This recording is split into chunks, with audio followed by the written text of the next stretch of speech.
In this video tutorial, we're going to pick up where we left off in our Table Toolkit, and we're going to see how to add the different applications to an activity pack that you're creating and how to begin customizing. So we've added our background image, we've added our instructions to go along with the background image, and again, the students are going to see this only when they first enter into this activity pack. In order to add these different applications that contain these specific activities that the students will engage with, you'd simply choose the checkbox next to each one that you'd like to include. And that's an important thing to note about the Table Toolkit, is that I don't have to include every single application in every single activity pack that I create. In fact, there is a limit to how many applications can be included in an activity pack. And we can see as soon as I added the 8th activity or application rather to my activity pack, everything else became grayed out. So that is the limit to how many applications can be included into a single activity pack that you're creating, 8. So let's come back over here and take a look at these buttons, as I like to call them, that have been added to our desktop. When the students go to engage with the activity pack, each of these buttons is how they will access the specific activities that I chose to include. So image reveal, media, multiple choice, and so on. And let's circle back to what we did in our last video where we added our background image. And one of the things that I tried to stress when I was talking about the background image for the activity pack itself is that it's optional. So if you take a look at what we're seeing on the screen right now, for a lot of our students, this would be way too busy.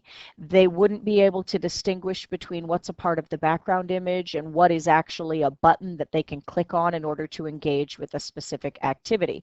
Not only that, but where I put that title, Basic Math Facts, we can see that it's largely covered up by the buttons. So I would now have to go back into Smart Notebook where I created it and shrink that font size down so that it displays nicely in the center of the buttons. Because I don't get to control the position of the buttons on the desktop, they simply go into this circular pattern there. So it's very important to remember that a background image is optional. If it potentially serves to distract the students, then I would highly recommend leaving it out. If it actually adds something to the activity pack in terms of helping them distinguish this activity pack from another one, then by all means add your background images in there, but always be thoughtful about putting them in.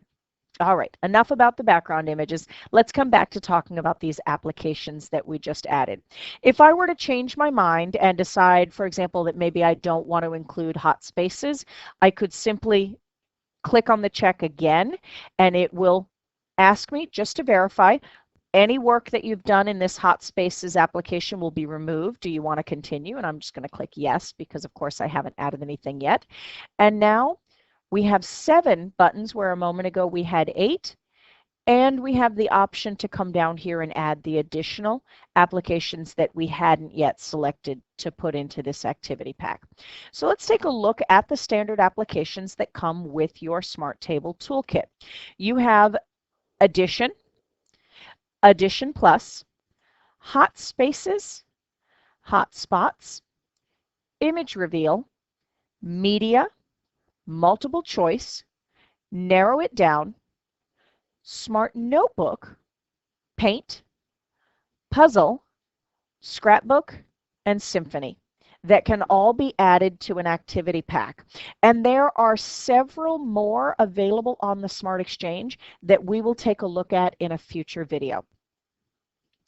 So for the rest of this video, I'd like to show you how to customize what I feel is one of the easiest to understand of the applications that they have in the Smart Table Toolkit, and that's the multiple choice. As teachers, we've all created and seen so many variations of a multiple choice question that I feel like if I show people how to customize the multiple choice for the Smart Table here inside of the Smart Table Toolkit, all of the other applications just fall right into place. So when you're ready to customize your multiple choice application or any application, you can either click on the bubble that is here in the workspace, just as the students would do on the table. Or you'll also see that each of the applications that I've added is listed across the top in the form of these tabs. And I can click on the tab for multiple choice to be taken into that application as well. One of the nice things about the tabs that we see across the top is when I'm done customizing my multiple choice and I want to leave and go into, say, for example, Addition Plus to begin customizing that, I don't have to go back to the home screen in order to see all of the buttons that are on the smart table in order to choose to go into one of the other applications. I can simply go directly from multiple choice to Addition Plus, directly from Addition Plus to Hotspots, directly to Image Reveal, and customize each of these one at a time before returning back to my home screen and seeing the completed activity. So let's go back to multiple choice, and this is where we're going to start. So before we actually start building, let's take a look at what's displayed on our screen so that we can understand the series of steps and the options that we have in each of these steps. First off, step one is where we're going to create our questions. We're going to see any questions that we've written listed here, and that's an important thing to note about multiple choice, that just like I would expect if I were creating a quiz, I can have multiple choice questions. So it isn't just a single multiple choice question. I can have them listed over here on the left-hand side. Once my list has been generated, if I decide that I want to add another question, my green plus sign is here, my red X if I decide that I want to remove a question entirely, and then I've also got these toggle up and down arrows, so if I want to change the order of the questions, I'm going to use these arrows to make question number 3 number 1, for example, by clicking up twice. As you go through seeing your list of questions on the left-hand side, you're going to be able to add your question text here in this box. If you need an image attached to a question, you can add that right here. And we have the same options that we had with the backgrounds when we were looking at just the background for the activity pack as a whole. We have that option to import an image that we might already have saved on our desktop. We have the option to find things in Smart's gallery. We can paste if we've copied something from another source, and then the red X, of course, will allow you to delete anything that you've added. Just like we had the option to record audio with the instructions we included with our background image for the activity pack, we also have the option to add audio when the question appears on the table. Again, this is important for our students that are just beginning to read or are unable to read, that they can tap the question and it will be read to them.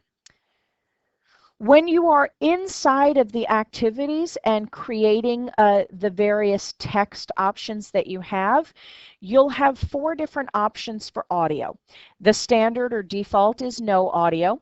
The second is read text, and that would be the table reading it for them, just as we saw before under audio where it said read instructions. That was the table reading it. So a slightly computerized voice might read too fast, might not have perfect pronunciation. Then they have this additional option that we didn't see before with the instructions, and that's spell out text. Spell out text probably isn't going to work for questions, but for answer choices, it could actually spell the word blue. If the question were maybe asking the students, which of these words starts with the letter B?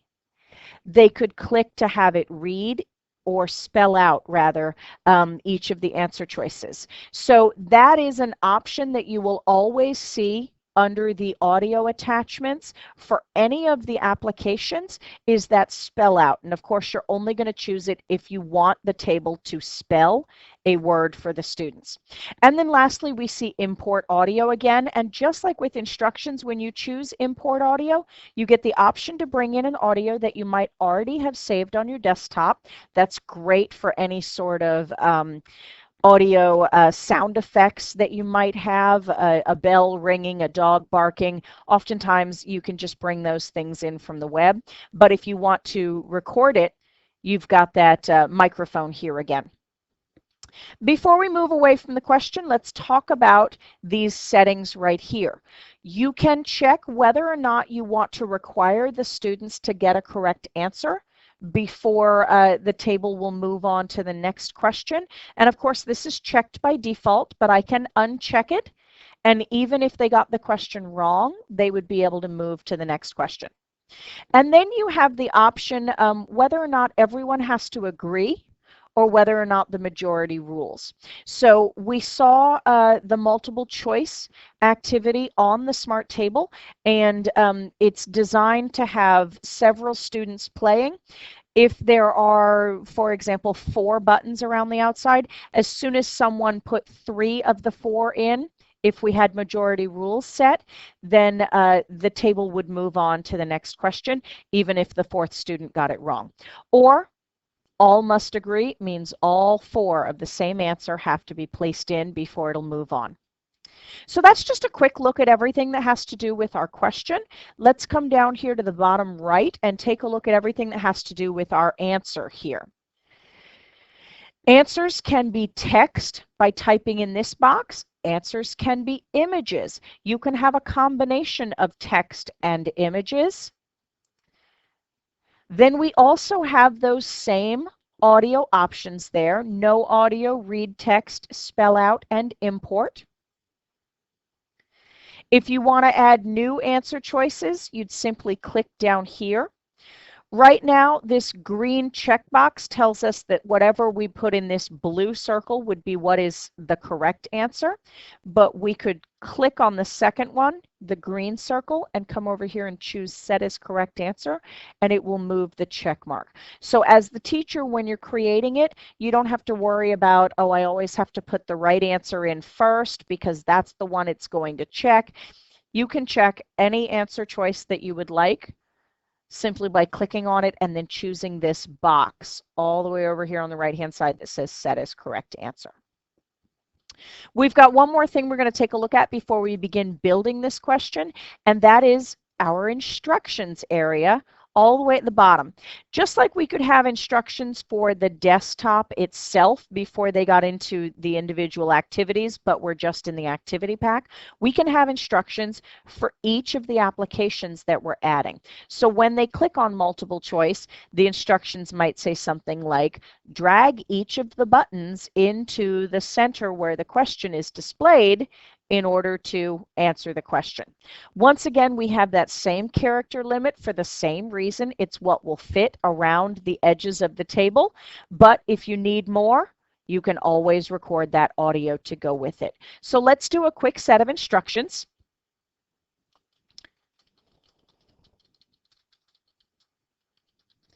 So my instructions are going to be drag the answers to the center. And I think I'm going to go back and do drag the correct answers. That's much better, to the center. And then I'm going to do that import audio again because I prefer to read the directions to my students so that I can emphasize it correctly, read it at a good speed. So I'm going to click on my microphone and click Start Recording. Students, in this activity, you're going to drag all of the correct answers into the center where you see the question displayed in order to answer the question. Let's play that back and see if we're happy.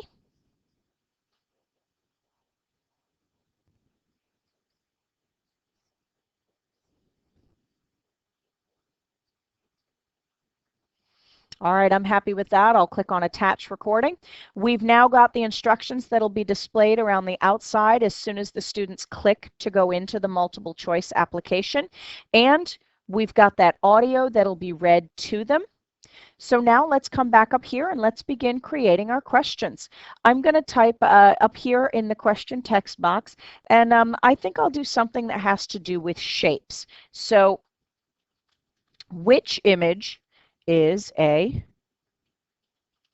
rectangle? Once again, I'm very fond of this option to import audio. I think that it gives me a lot more control, so I'm going to go ahead and do that one as well. Which image is a rectangle?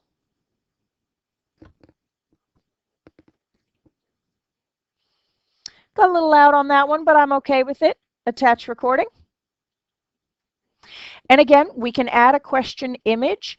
What I actually want, though, are the images as a part of the answer. So I think I'm done with my question up here. I'm going to come down here and I'm going to skip past this option to write answer text because I want to use images.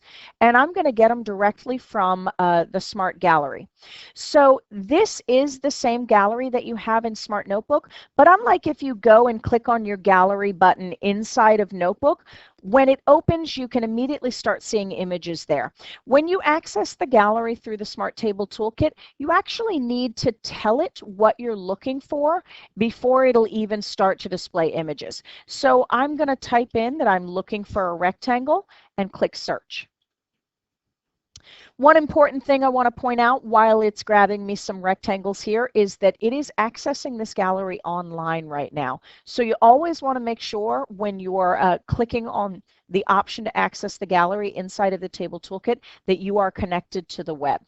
I'm happy with this red one over here. I think this is a great image of a rectangle to use for this. And just like we saw when we pulled in an image for our background, it's going to give us the option to crop. So what you're seeing on the left-hand side is displayed on the right-hand side based on how you move these corners right here. So I'm going to pull it as far out as we can to get that whole rectangle and click OK. And instead of this button that we saw here a moment ago, what we get is the entire shape itself. So I'm going to choose this one, and we need to add another image, of course. We can't just have one image for our answer. So let's do a triangle.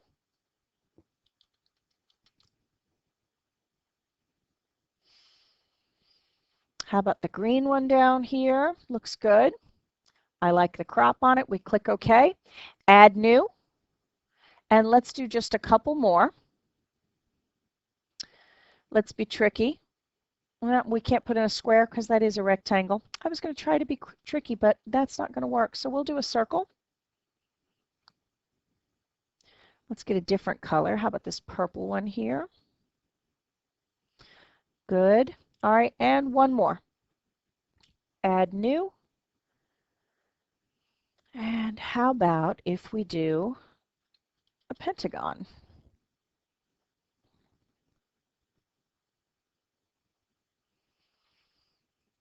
And we'll just take the one down here that isn't filled and click OK.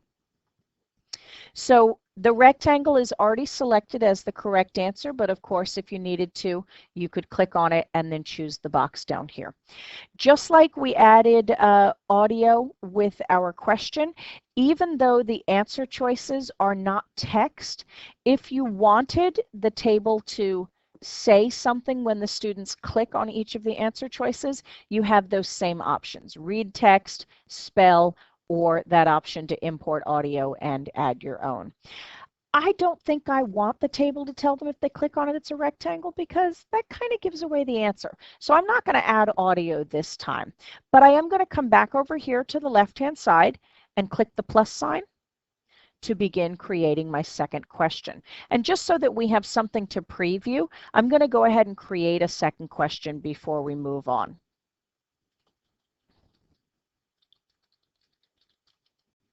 So now we have two questions added to our multiple choice activity.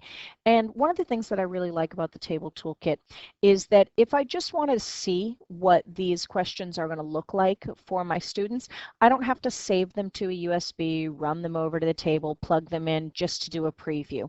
Down here at the bottom of our screen, where we typed in our instructions a few minutes ago, just to the right of that, we've got some preview options here, which allow us to choose whether or not we want to see the new table view. That would be these two with the light gray border around the outside, or the old table view with the blue border around the outside, and whether or not we want a full screen view where it's going to stretch it vertically on the old table, stretch it horizontally on the new one, or whether or not we want it to stay the same as what we're seeing on our computer monitor right now, for example, with these bars along the side or top. I'm going to leave it selected exactly where it is in the preview, and then choose preview.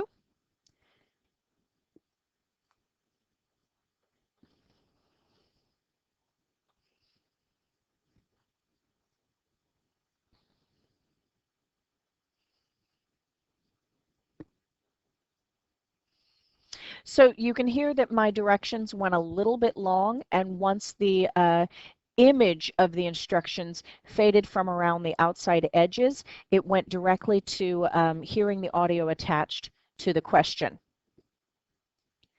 The students can click on the question at any time to have it read for them over and over again.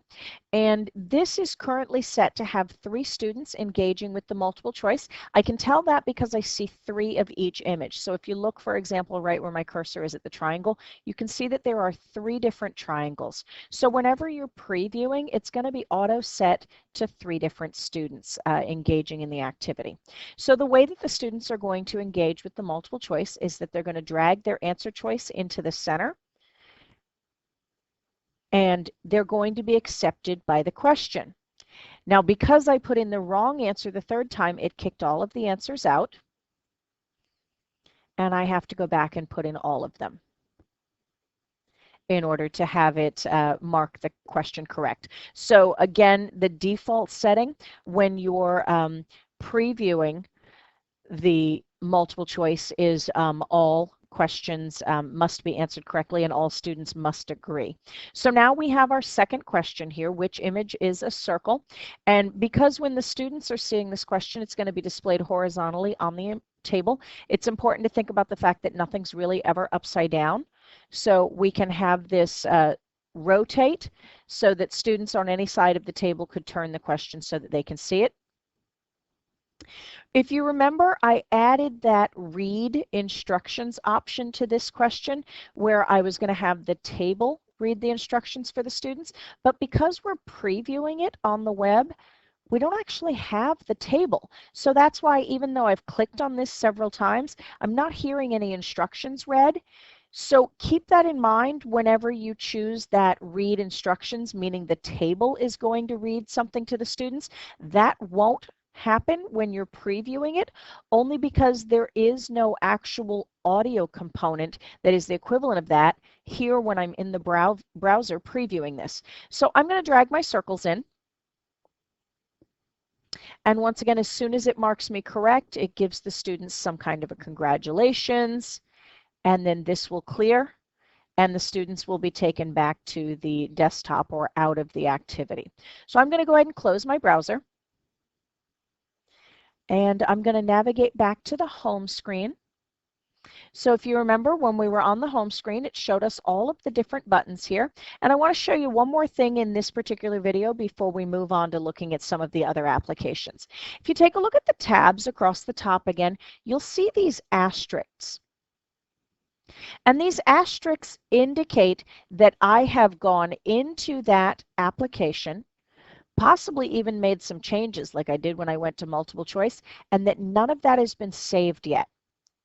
So there are changes from the home screen, from Addition Plus, Hotspots, Image Reveal, and Multiple Choice. Now in truth, the only thing I did in Addition Plus, Hotspots, and Image Reveal was click on them, right? But it's been keeping track of those clicks, and so it's adding an asterisk next to anything that's been accessed but not saved. So if I go to Media and then go back to Home, it's going to add an asterisk here letting me know that I've made some changes to this. So what I need to do before I leave is always take a look at this tab bar across the top of the screen. Make sure you don't see any asterisks. If you do, you want to go to your Save option. And I'm just going to put my little example activity right here on my desktop and choose Save. And you can see all of those asterisks have now gone away, indicating that I don't have any unsaved changes. All right, so in this video, we look specifically at customizing the multiple choice application so that you can get an idea of how the Table Toolkit works, including that option to preview an activity before you load it on the table to make sure that you're happy with the way it looks. Check back for another video on a different application.